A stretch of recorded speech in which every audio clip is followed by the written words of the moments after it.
The subjects covered in this Netflix documentary are not lighthearted. Black comedians performing in front of an audience should not have to discuss racism in a perfect world.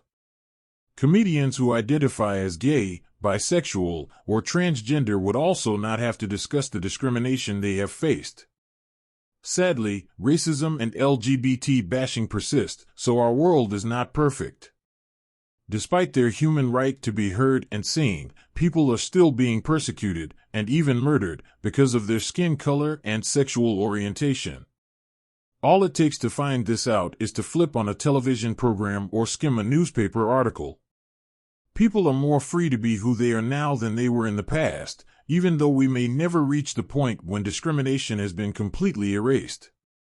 This is demonstrated at the beginning of the Netflix documentary Outstanding, a comedy revolution by the lineup of homosexual comedians standing together at the 2022 Stand Out, an LGBTQ+ celebration. Comedians like Mae Whitman, Billy Eichner, and Tig Notaro are joined with other comics and may celebrate the accomplishments accomplished by waving a flag, figuratively speaking.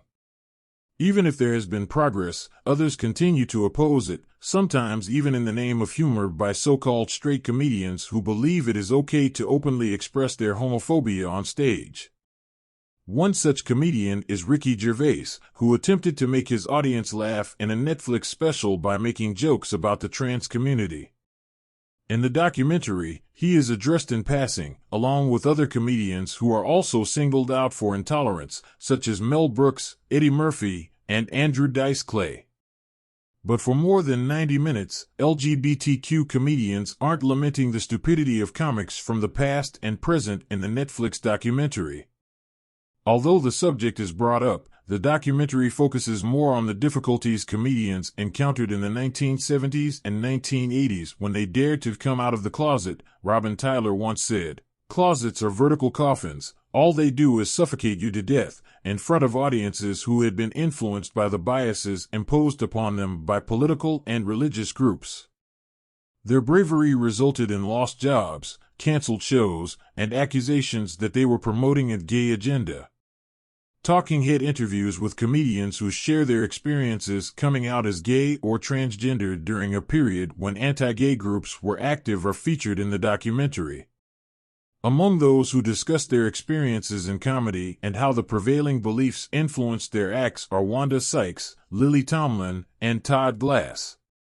Archival video also shows comedians like Sandra Bernhard and Robin Tyler calling attention to societal homophobia while performing on stage.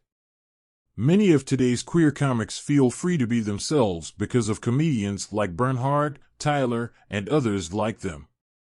In the documentary, actor and comedian Joel Kim Booster expresses his thanks to the pioneering homosexual comedians who busted down a door to let his generation to go through it, saying he was floored by the video gathered for Outstanding. Many of today's LGBTQ comedians continue to educate people through their performances since there is still work to be done. The Netflix documentary does a good job of addressing the homophobia that was common in the past while also serving as a timely reminder that, even though society has made significant progress since the Reagan era, when the White House denigrated homosexuality, there is still much work ahead of us.